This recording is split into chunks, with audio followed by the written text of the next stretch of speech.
Hello, and welcome into the Parlay Prince podcast. I'm your host, Mike Morak, alongside my special guest today, Blake Kelley. Blake, how you doing today? Mike, it's great to be back. It's been a while, since the beginning of the NBA season, but very glad to be back and got a new room as well. Yeah, we just moved into a new place here, a new studio. We'll get some pictures up here if you haven't seen already over my Snapchat, Instagram. The place is popping. But Blake, it's been 6 months. We actually, right before this episode aired, we shot this episode. We went back and looked at our preseason predictions, and some of them were a little off. For me personally, I took the Lakers and the Nets in the finals, and neither one of those teams won a playoff game this season. Blake, you had the Bucks, I believe, and the Lakers, so you still got one team in the running. Not too bad. I actually forgot that I had taken the Lakers. I had been rooting against them all season, but then we went and looked back at the tape, and I was like, no way I actually took the Lakers. Yeah, but we couldn't have been, further off on that. I mean, now on the team totals, I don't think we did too bad. I mean, we were looking at it. We got some good calls, but the two biggest letdowns of the season we picked, and I picked, and it didn't really get us really anywhere. So without further ado, we're calling this podcast today to talk about where we're at right now in the NBA season. We're 2 games in for most series into the conference semifinals, so we still got some time left. There's still 8 teams kicking. Blake, who's catching your eye right now? Right now, the Bucks, they're still catching my eye a little bit. They took a bad loss tonight against the Celtics, but what they've shown me so far just throughout the season and throughout the playoffs, I don't think that there's really a team that could beat them besides the Suns, but I don't think that they'll be able to do it this year. Yeah, a team that's caught my eye really has been Golden State. I think Golden State's been balling out a lot. I think they've been playing really good basketball. Now, is it a question? I think they're going to get past Memphis pretty easily. Right now, we're watching the game behind us. It's game 2. I think they should win tonight. Even if they don't, I don't see this series going more than 5 or 6.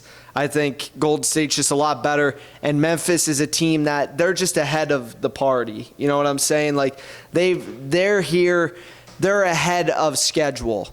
And usually that doesn't bode well for teams once they hit the conference semifinals. Yeah, the Grizzlies, they're kind of having like a Cinderella-type season. Not many expected them to be this good. I mean, they obviously have talent on their team and expecting them to make the playoffs, but not this well. I do think you're right. I think Golden State will win in about 6 games, but I think Memphis does have a shot. I think this series is by far going to be the best out of the second round, and even though I got Golden State in 6, I think it's going to be the most exciting. I think there's going to be a lot of close games involved.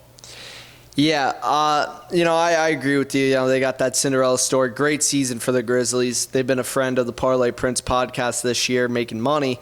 But so right now we're going to go over FanDuel right now live odds to win the title. Now, Phoenix is plus 250. They're the favorites, and rightfully so.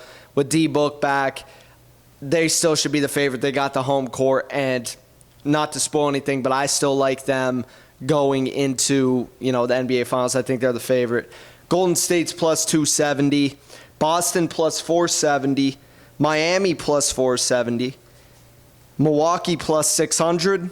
Memphis plus 2,000. The Sixers plus 3,200. And Dallas plus 3,600. So, I mean, I'll put it this way. The first one that really jumps out to me is Milwaukee plus 600. I think that's a very good play. I think they're getting past Boston. They lost tonight, but look, I think we're kind of over-crediting Boston for sweeping Brooklyn a little bit. And in hindsight, I mean, I just look at Milwaukee, and they're just a better team. I just think they're a better team than Boston. What do you think about that? Yeah, I think Milwaukee's definitely the better team. Still, Boston has played extremely good defense, and they played extremely good defense against Kevin Durant, and that's why they were able to get the sweep. I understand what you mean by kind of over-crediting them, especially based off the odds, but And, Boston did a good job against Giannis tonight as well. But I don't think they can do it consistently throughout the whole series. No. I don't see them getting past Milwaukee. And I think those odds are pretty generous for Boston. Yeah, no, I like what I like about Milwaukee right now is I think they can get past Boston, and then we get to who they're going to play in the Eastern Conference Finals. I mean, I think they can get past Miami pretty easily. I think they could beat them in like 5 or 6 as well. I think Philly would pose a bigger challenge to them, but with them beat out, it's looking like my Sixers are headed towards a rout. What do you think about that series? Yeah, I think Philly actually has a better shot than you do, but because, when Joel Embiid comes back, I think that's when they're really going to start picking it up.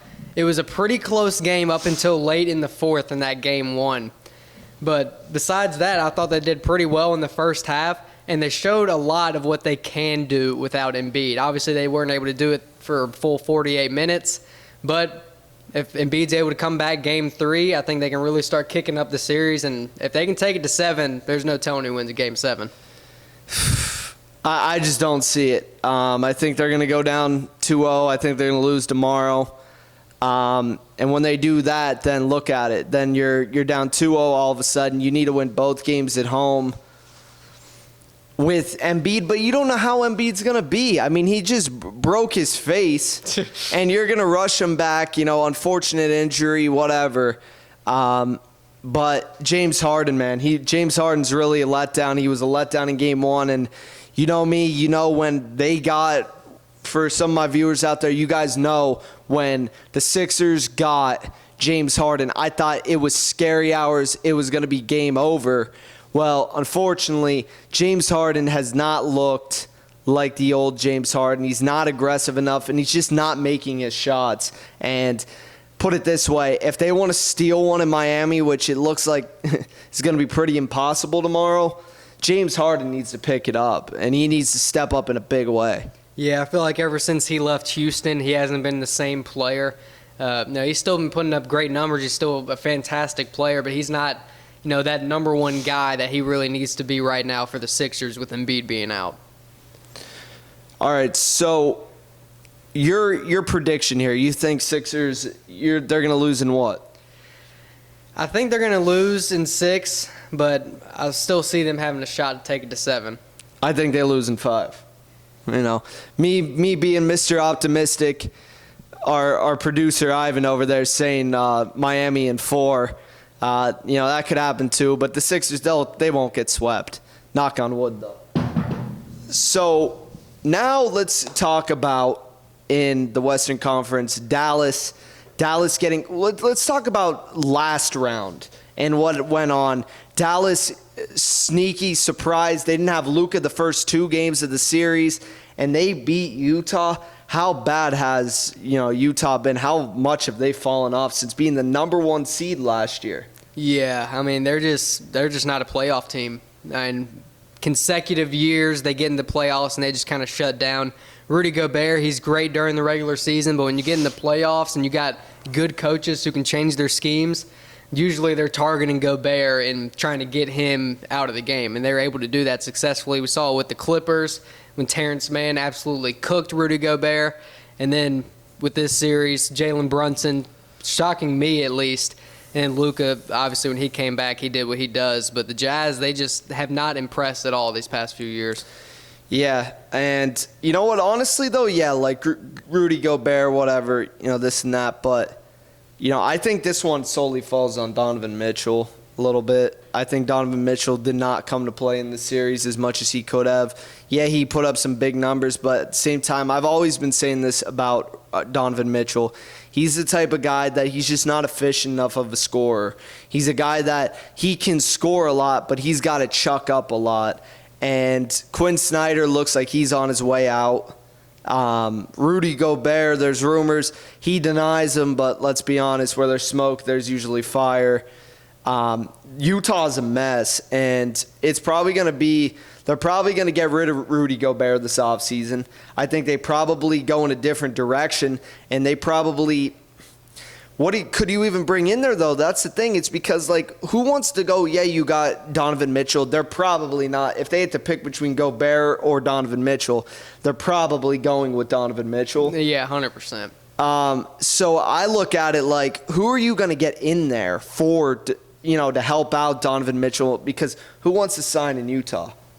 Nobody, really, Yeah. and honestly. We can't even get guys signing in Charlotte. So. Yeah. No, it's a tough situation for Utah. They had that window, but they weren't able to capitalize on it. And honestly, I think that window's closing. Call it a hot take, but I don't even know if they're going to make the playoffs next year, the way it looks right now. I think they are in such free fall that it's not looking good. Brooklyn, another team that got bounced. They were our preseason Eastern Conference pick. Well, mine, and you had them in the conference finals. So in your opinion, what went wrong with Brooklyn? And it's like they never played any defense, which, granted, you had Kyrie out half the season, so that surely didn't help. And then when Kevin Durant went out, who'd you have? Who's your best scorer? I couldn't even tell you. So, during the regular season, that's really what killed them. They had a bad first-round matchup with what was really like the hottest team in the league. Boston, coming out of the regular season, was just on fire, and it just didn't work out well for them. They did what they needed to do in the play-in tournament, but they already had those 2 games.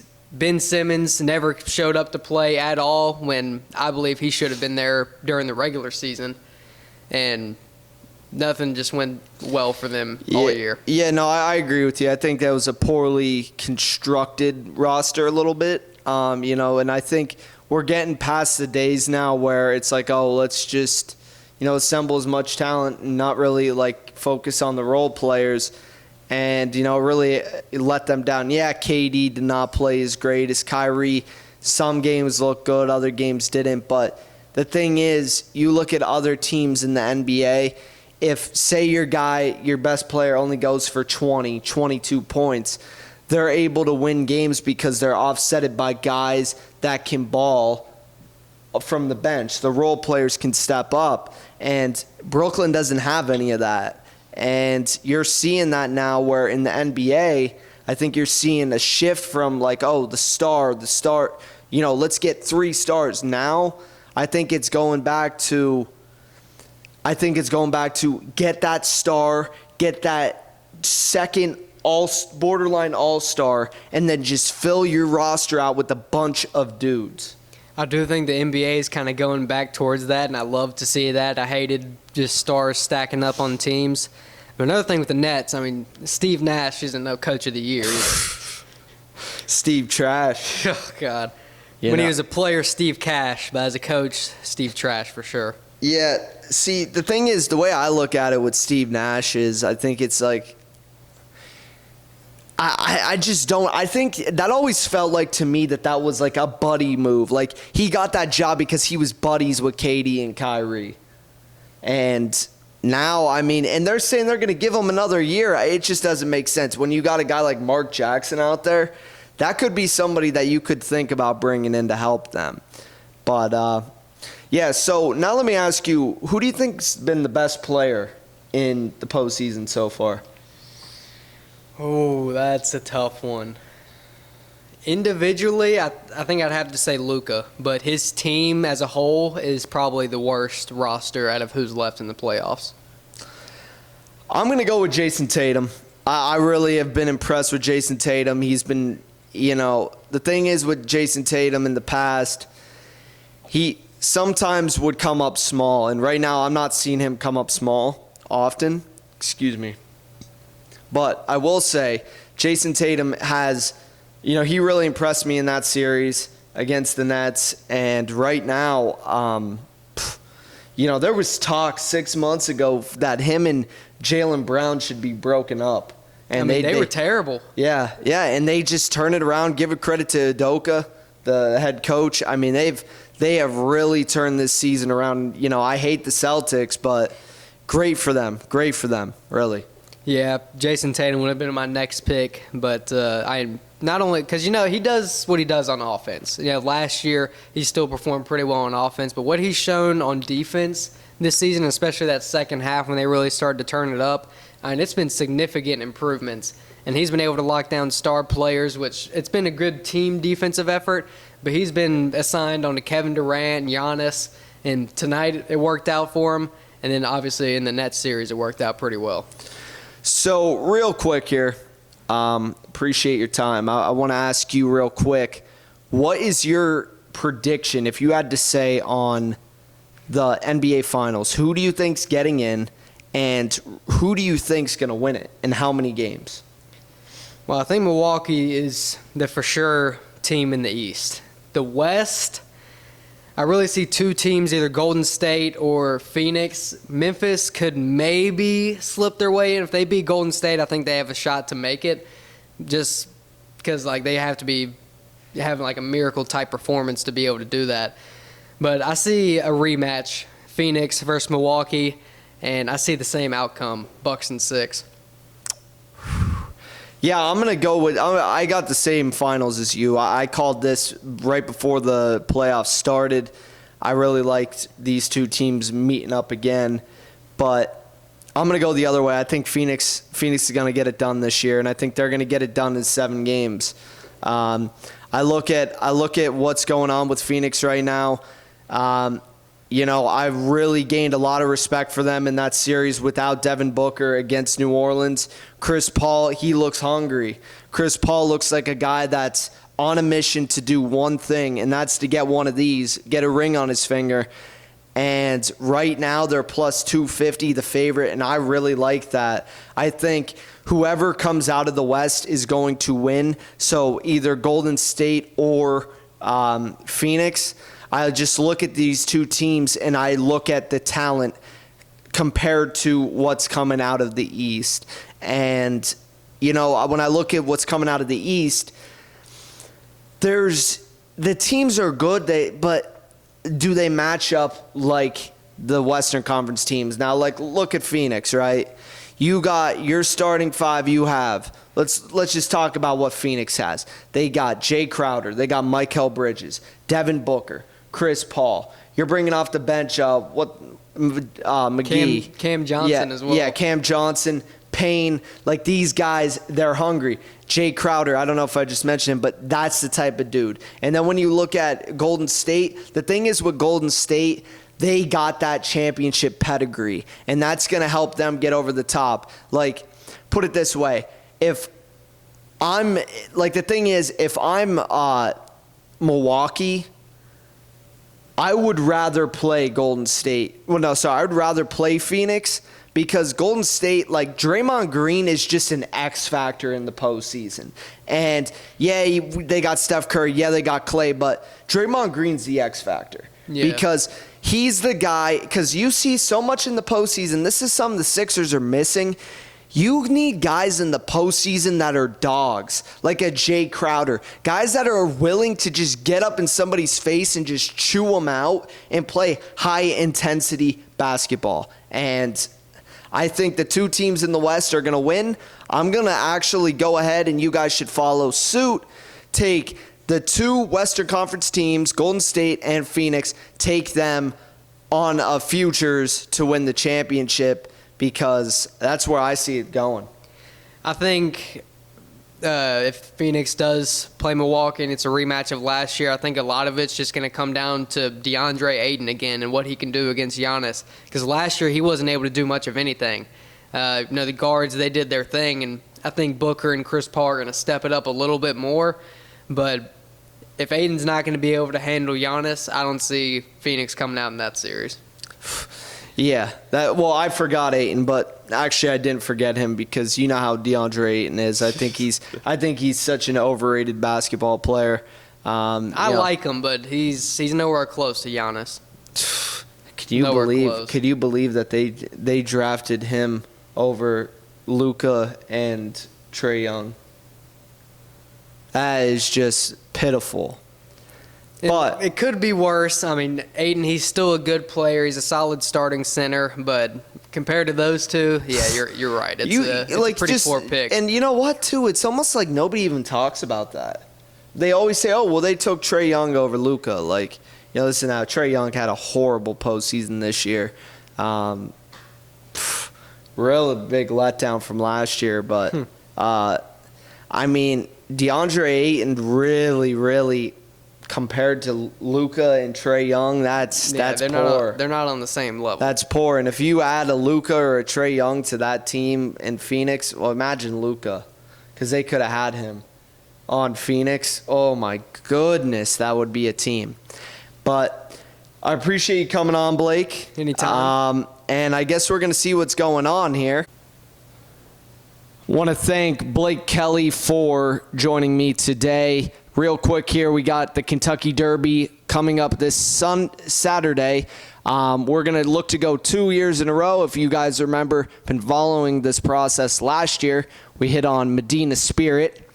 13-1 for the Kentucky Derby last year. Well, we are going to go with another Medina, this time Pioneer of Medina, 40-1. I'm also going to have other plays all throughout Saturday for horses. If you're going to be sitting around drinking mint juleps and watching the Derby, it's one of the best sporting days of the year. So make sure you follow the Parlay Prince podcast on TikTok. As sure to like and subscribe down below. We're going to be putting new content up every week now because we got this full studio, we got the lights, we got everything going, and my goal here is to get to 1K, get to 2K, and we keep going. We keep moving here at the Parlay Prince podcast. So thank you for watching. We will see you next week.